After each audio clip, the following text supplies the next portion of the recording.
अब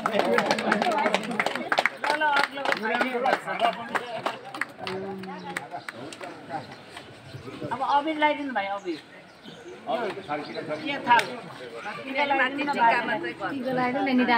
यताउता पोच्नु भन्दा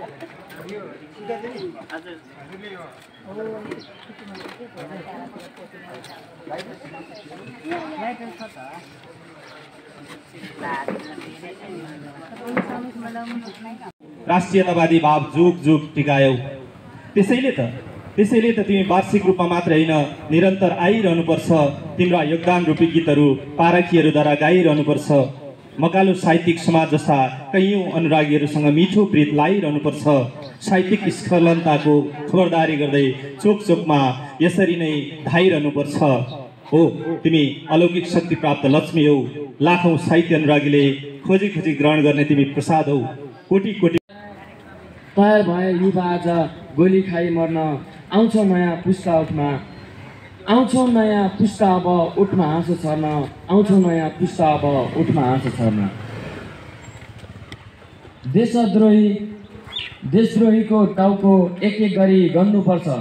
देशद्रोहीको टाउको अब एक एक गरी गन्नुपर्छ। भ्रष्टाचारको बोटलाई हामीले जरैबाट खन्नुपर्छ। बुढाबाका बाआमाको सारा अब भन्नुपर्छ। भाइटिकामा गाई गोरु चराउँदै बन पुगे फुक्दा बसी बाँसुरी। मिल्ने शान्ति अशेष गाउँ घरको चोखो कला माधुरी। पैँचो चल्छ र अर्म पर्म छन् संस्कार आफ्नोपन। बारो पर्म गरेर बाँच्नु छ जहाँ आफ्नो खुलाई मन। मन जबै साहित्य प्यारो सधैँ लेख्दै थियौ त्यो कविता निबन्ध रसिला पाना मसिले भई। चल्थ्यो जागर साथ तत्पर भई थाक्दै नथाक्ने गरी।